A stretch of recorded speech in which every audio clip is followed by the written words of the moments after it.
Hola, què tal, futurs policies en progrés?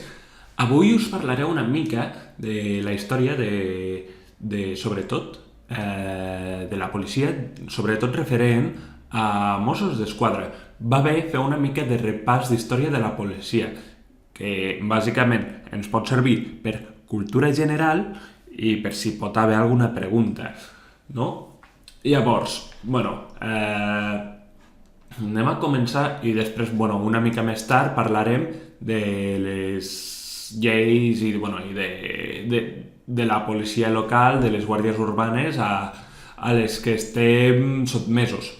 Anem a començar.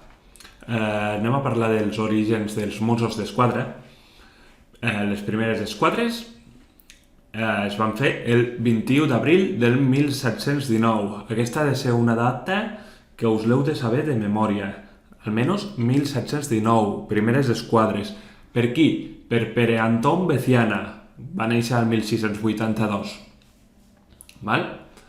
Llavors, el 24 de desembre es creen les esquadres de paisanos armados establerts a Cardona i a Valls.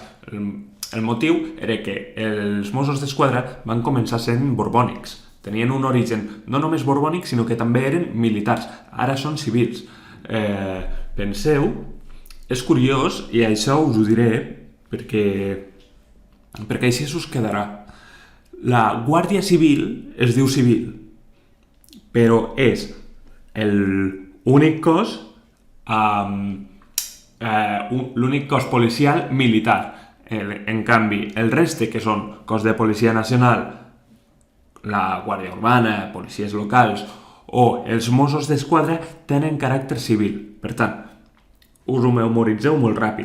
La Guàrdia Civil, que és l'únic que té el nom de civil, és militar. Ja està. Aquesta pregunta m'ha sortit a exàmens. Llavors, al segle XVIII és el primer cos d'Europa per garantir la seguretat interna.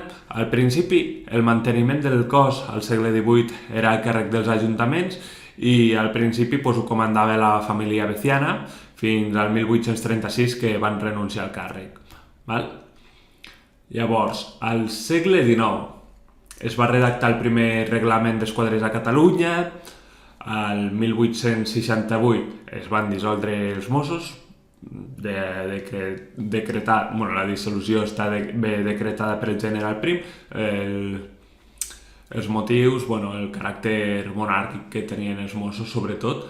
Al 1876 retorna la monarquia amb Alfons XII i el cos es reinstaura, però només es reinstaura a Barcelona, perquè Lleida, Tarragona i Girona no volien fer-se càrrec de les despeses, perquè està a mans de l'Ajuntament. Entre els anys 1900 i 1930, el cos estava militaritzat. Llavors, parlem ja d'una data important, que és la Segona República, d'entre el 1931 i 1939. Van passar de ser monàrquics i borbònics a tenir un caràcter republicà. El 1932, Francesc Macià va decretar que els Mossos es despleguessin per tota Catalunya, cosa que mai va passar. El 1934, Lluís Companys va declarar l'estat català, els Mossos van ser fidels al president i poc després el president Companys va ser empresonat i els Mossos desarmats. Llavors passem al 1936-1939, que hi va haver la Guerra Civil Espanyola i que el cos va augmentar a 1.000 efectius, però al 1939 va entrar el feixisme i el cos de Mossos d'Esquadra va ser suprimit. Amb el franquisme, al 1950 es va autoritzar l'ordenació d'una secció de mozos d'esquadra amb 40 efectius, que va començar el Sant Jordi, i després ja vam retornar a la democràcia. El 1978 retorna de l'exili Josep Tarradellas, que va ser important, el primer president de Catalunya, però no el primer president escollit per votació. Jo no existia, òbviament, bàsicament, amb el que he après d'història, va ser com algo molt simbòlic i Jordi Pujol va ser el primer president de Catalunya elegit democràticament. Això ho podeu veure també al vídeo d'història, el de Catalunya. Val? Llavors, al 1980 els ministeris d'Espanya renuncien als poders dels Mossos, les diputacions es tornen a fer càrrec i el 1982, important, es convoquen 280 places de Mossos que van fer que es convertís en la policia autonòmica de Catalunya. Després, el desplegament dels Mossos té un punt d'inflexió a l'any 1994, s'estableix el model policial català. El desplegament de Mossos es va produint com a...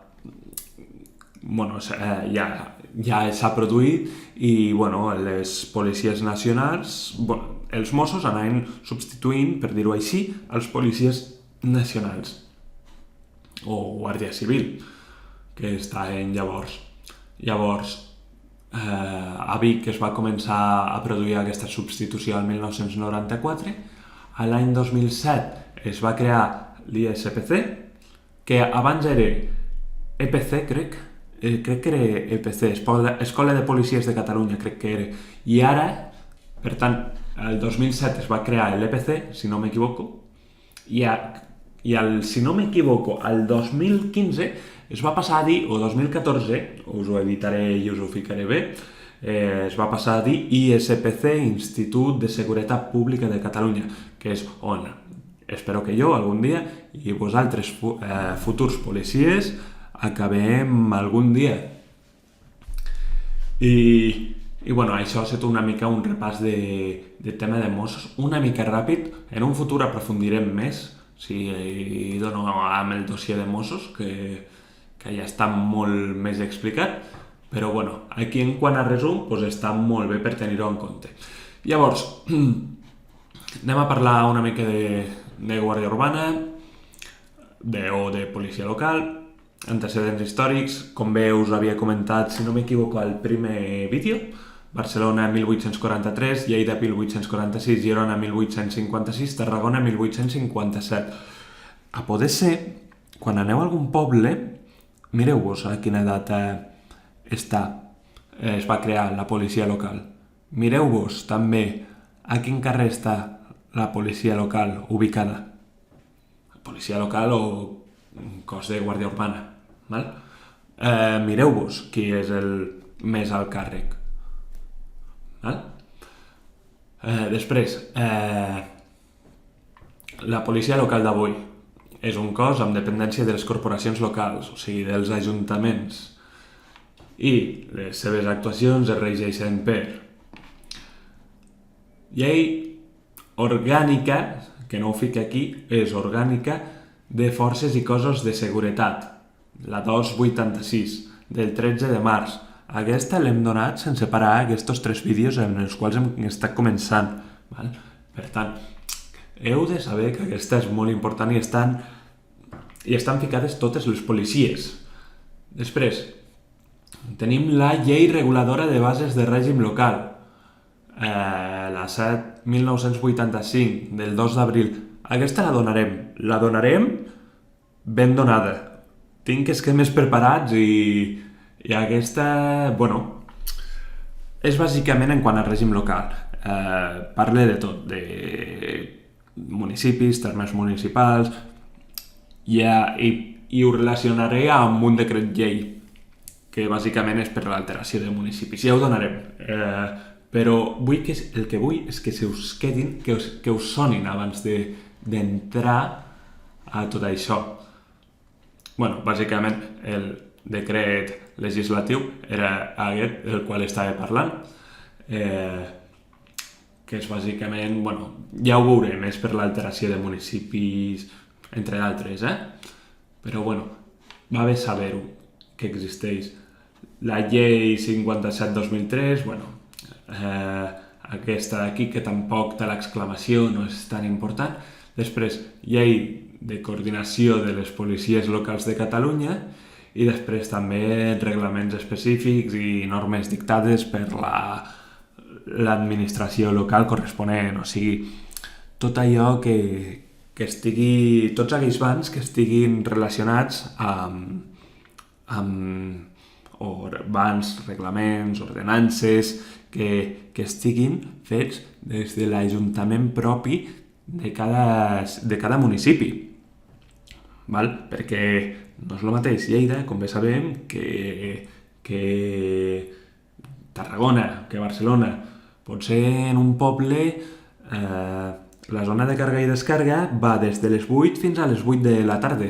Potser a un altre puesto va des de les 9 del matí fins a les 9 de la tarda, o des de les 8 i mitja a les 8 i mitja. Val? Més que res aquestes cosetes. M'ha sortit a un examen això de a quines hores es practica la càrrega i descàrrega. Per tant, bueno, cosetes que us poden anar bé, nois. I res més.